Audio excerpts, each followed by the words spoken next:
Welcome to the One Step Wealthier podcast, where I help you to get a little bit better every day and to achieve your financial goals. Follow along with me, and every week we will talk about all things personal development and personal finance. Together, we can get one step wealthier. Good morning and welcome to yet another One Step Wealthier episode. And in this episode, I wanted to talk to you about a recent conversation that I had with my group of friends on whether it was better to raise your income or lower your expenses to achieve our financial independence goals. And although the answer to this question might seem obvious because raising your income is so much better because our income is limitless. You can make so much money and this is unlimited really. Lowering your expenses, on the other hand, you can only lower them so much because at some point your lifestyle will become so cheap that you're not going to be enjoying your lifestyle anymore. I don't get that. This makes perfect sense. That is so much better to try to earn as much as you can rather than cutting your expenses because you have to enjoy life. However, it also got me thinking because my approach is exactly the opposite. So my approach is that at the moment, I think my income isn't limitless and I'm trying to keep my expenses low while still enjoying life. And it got me thinking, am I actually maybe dreaming too small? And am I making myself too small and I should get rid of a possible imposter syndrome here and I should try to earn as much money as I can? So I wanted to create today's episode for anyone who feels like their income potential isn't limitless, like other people say, and also for those who are choosing peace and values over higher salaries. So this conversation got me thinking, am I dreaming small or am I dreaming real? Because at the moment I get paid per hour and there's only so much I can get paid for every hour I work. So if I wanted to raise my income, I would have to work more hours. And unfortunately, if I would work more hours than I'm working now, because I am working sometimes over 50 hours, sometimes a little bit more, I would be at the risk of burnout. And I cannot get paid more per hour for the work I do. So at the moment, my income isn't scalable. And I think there are a lot of people in my situation. And I think instead of you giving up on financial independence or on improving your financial situation because you think, oh my God, I cannot earn any more and I cannot scale my income, I think you should be realistic and look into your current situation like I want to do now in this episode. So yes, raise your income is a dominant advice. And guess why? Because it works. It actually works. So if you earn more, you can save more and you're going to achieve your goals faster. But if you cannot raise your income, which is not that great, but then you're not in a desperate situation because you still can do something about it.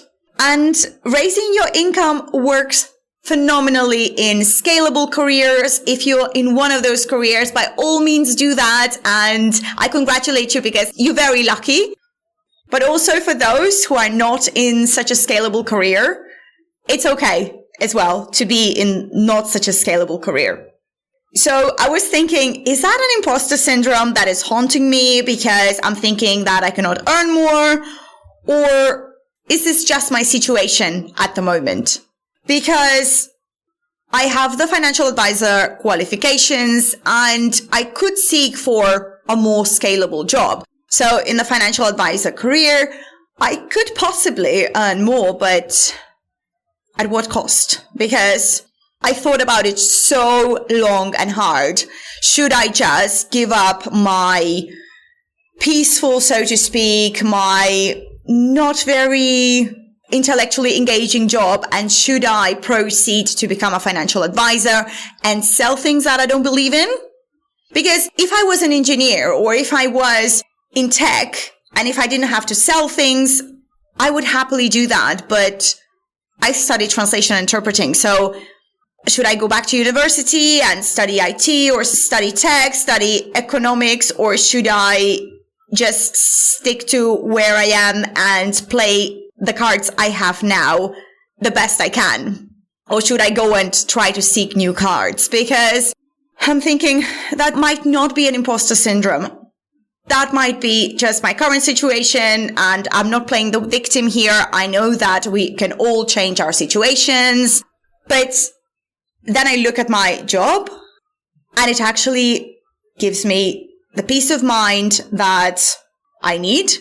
It supports my podcasting journey.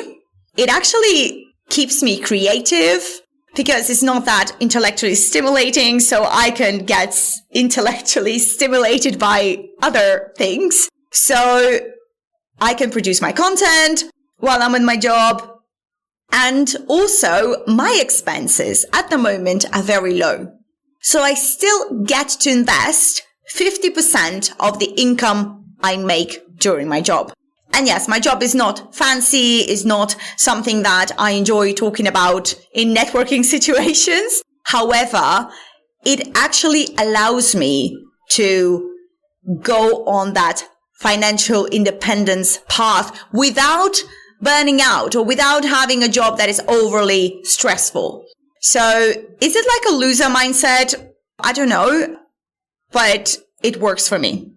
And if I would go for a financial advisor role, that would clash with my values. So unless I am working for a company which coaches people or doesn't limit me on what I can recommend, unless I do that, I would actually be compromising my values if I sell prepackaged, actively managed funds or unit trusts or whatever I really don't believe in. And I'm not the kind of person that can just talk anybody into something that I don't believe in. So I'm not going to try to fight against that because at the moment, my financial situation is good.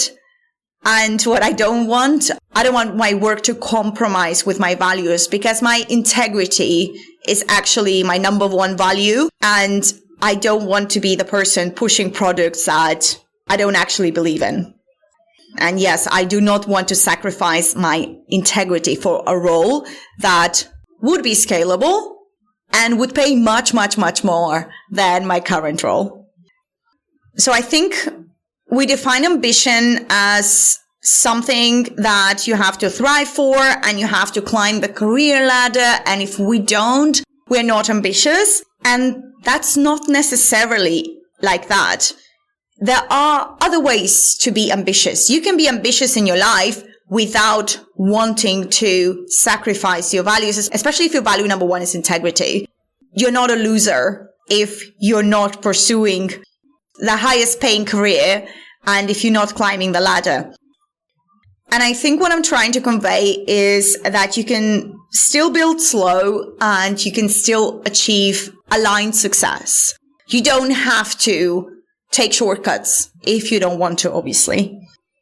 And by all means, if you have a job that is scalable and you can get more and more money every year and you're happy in it, by all means, keep doing that because that would really accelerate your financial independence journey. And I'm sure that you will get to financial independence much faster than I will, which is great. I think it's amazing.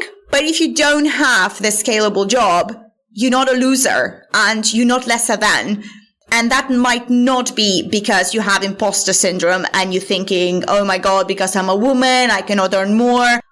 I work in security. All my colleagues are men and they are making exactly the same money. So this is not because I'm a woman and I think I don't deserve more money. Of course I deserve more money. That's why I save and invest.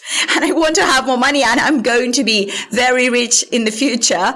However, I don't want to jump into something that wouldn't align with my values just because of the money. So if you're feeling similarly to me, DM me. It would be very nice to hear from you as well if I'm not the only one in this boat. And I want you to know as well that dreaming real, it is not dreaming less. You are staying true to yourself. keep going. And if you're slow, it doesn't mean that you won't get there. Probably will take you longer to get there, but you'll get there. I trust you. So I would like to conclude today's episode by mentioning that if you would like to invest, but you don't know where to start, I made a free guide for you. It's called Start Investing Without Freaking Out.